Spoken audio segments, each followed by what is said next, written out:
Before we get into the specifics of a single disease assessment, I just want to do a very quick recap of a couple of models of care that we can use within general practice for the delivery of chronic disease management.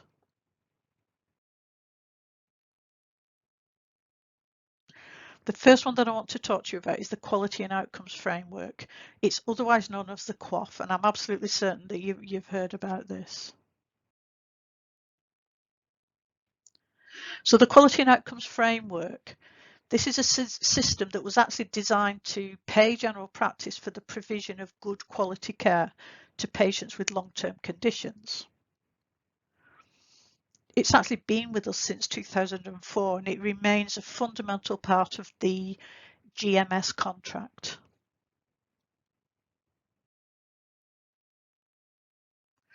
But the QOF has got its critics, and one of the big complaints about the QOF is that it has been suggested that some practices prioritise QOF related activities at the expense of other aspects of care. Now then, this piece of work here that was produced in 2017, what these authors wanted to do, and it was published in the British Journal of General Practice, is they undertook a study and they wanted to examine the evidence that QOF has actually improved the quality of care for people with long-term conditions. Now, this was a systematic review of any research that had been done to look at the effectiveness of the QOF. And basically what they discovered was that there was some improvement in some aspects of long-term condition reviews, not all of them. They talk about improvements in diabetes care, but one of the big findings of this piece of work was that the delivery of the QOF, there was no reduction or impact on mortality data. So what they discovered was it wasn't actually reducing deaths, and that kind of that was a bit of a surprise finding, to be honest. So ultimately what this piece of work suggested was, they said it is unlikely that the QOF will advance any progress towards the vision of the NHS for the care of long-term conditions. And what it did suggest was that in order for us to deliver the NHS vision for long-term conditions, we need to look beyond what is measured by the QOF.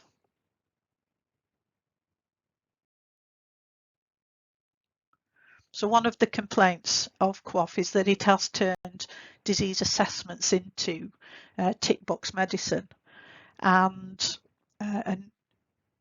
moving on from that, there is a suggestion that if it isn't on the QOF template, then we don't do it.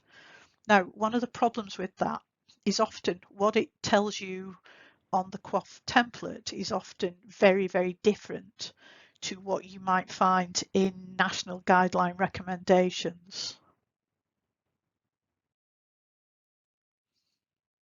And to give you an example of this, i.e. what we might be being asked to do via a QOF review versus what the NICE clinical knowledge summary recommends, it can be very, very different. Now, I've chosen to use angina as an example. So what we've got going down here is, this is the QOF data collection for an angina assessment. And if you have a look, the registered, that is just remains. But the next bit here is how many patients with coronary heart disease or angina have got a record of being prescribed an anticoagulant or an antiplatelet. So that's one part of the QOF, and that attracts 7 points. The next bit is the reduction of blood pressure. So this is getting blood pressure to target, and that brings with it 12 points. A little bit further down, it again looks at different age, and it is again related to blood pressure target. And then the last two look at smoking, because what we know is that, you know, the minute that you add cigarette smoking to any chronic disease, it massively increases the risk of worsening outcomes for those patients. So that is what a QOF review for an angina assessment would constitute. But when you look at what NICE suggests we should be doing is, as you can see straight away, it is much more detailed. Now, the thing about this is if you follow the more detailed NICE assessment, you will more than cover everything that is asked for within the QOF. However, what this does, this goes beyond the QOF. So in a way, what it's doing is following the findings of quite a lot of the research into QOF, and it's saying, yeah, do your QOF bit, but be aware that sometimes, you know, the QOF isn't the be all and end all. You're not going to find everything that you need to know about that patient just by following a QOF review. And what we're going to be doing in all of the individual disease assessments is we are going to go beyond the QOF.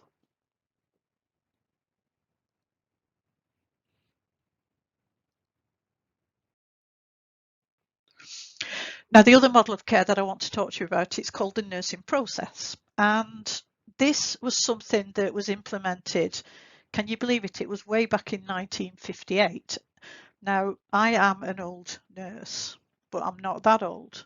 However, when I started my nurse training way back in the olden days, this process, it was called the nursing process, and this was introduced into our nurse training program. And of course, we all moaned about it, but well, we moaned about everything way back then. But the thing about it is, it went out of fashion. But it's like everything, it's slowly but surely coming back in fashion. And me personally, I actually find this to be very, very useful in the assessment and management of all chronic diseases. So what I'd like to do is just to take you through an overview of it. And then when we get into the single disease assessments, I am going to be using this as a framework. Now, you don't have to use it. It's just that I just want to use it as a teaching aid because it lends itself beautifully to the assessment and management of chronic disease within general practice. So first of all, let me tell you what the nursing process is. It's a systematic approach to care, and it uses some basic principles. The first one is we need to use critical thinking. The second one, and for me probably the most important, is it is patient-centered. So it focuses on individual patient assessments. And also it creates goal-orientated tasks. Now I quite like this because it keeps me on the straight and narrow, does this. And last but not least, it also uses evidence-based practice recommendations. Now to implement it, there's 5 steps, and each step leads into the next step, if you like. Step 1 is the assessment. Step 2 is you identify any problems that are staring you in the face while you're doing your assessment. You then make plans to solve the problem. You then implement your plans. And last but certainly not least again, is you then evaluate, you know, whether or not what it was that you implemented has done the job.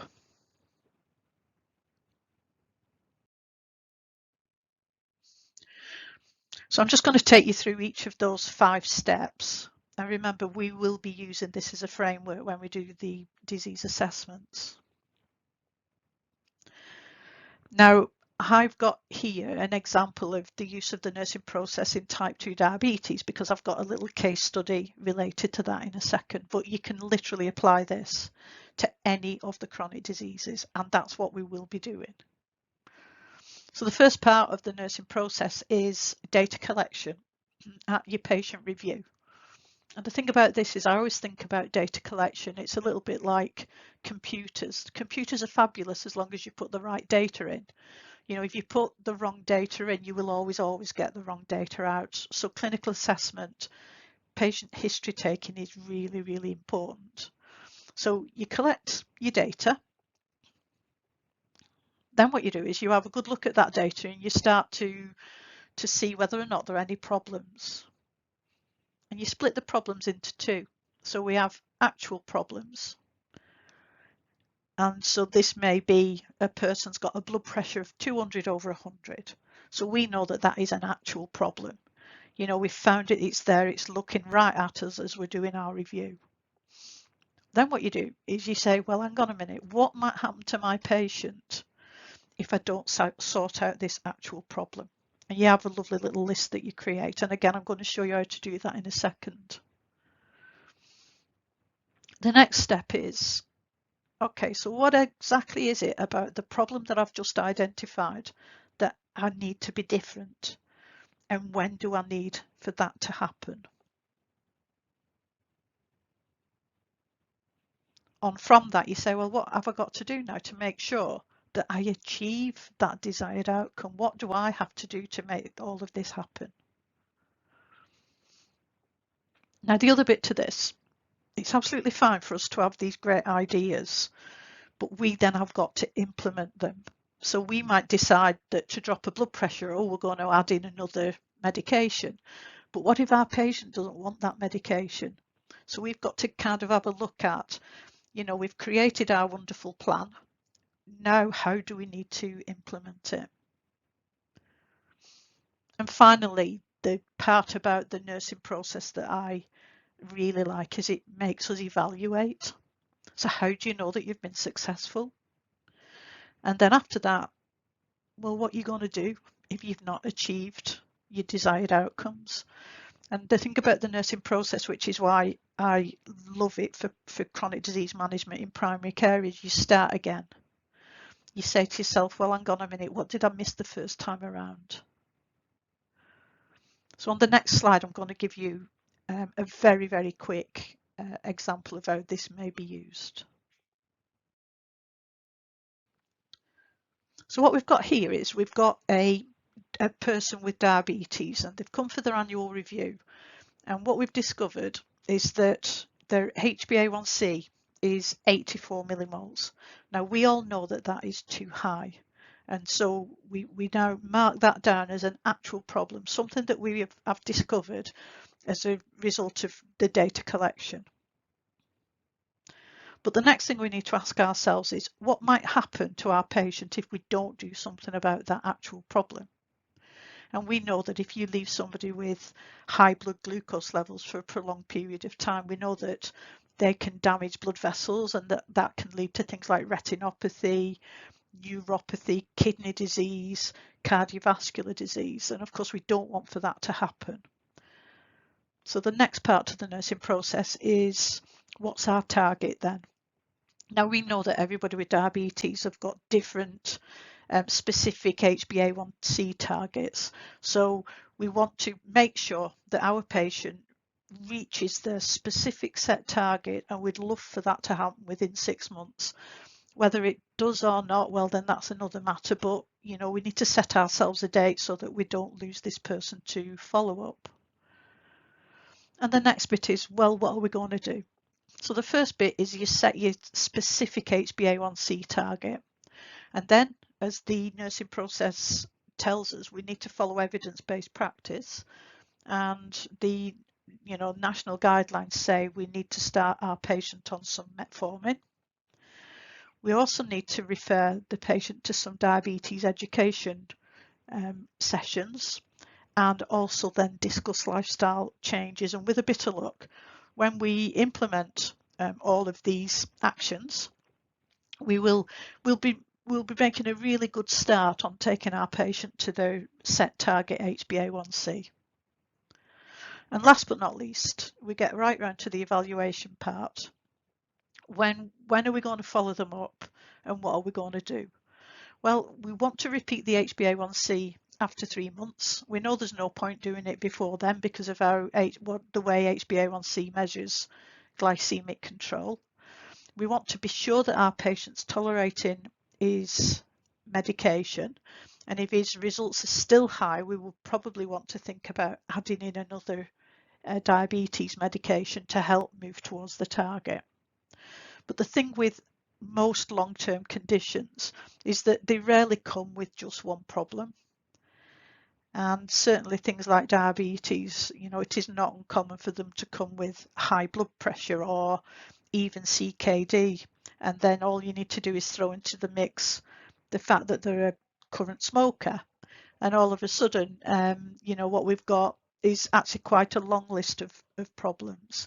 And this is why I like the nursing process, because it kind of keeps me on the straight and narrow. It stops me from forgetting potential problems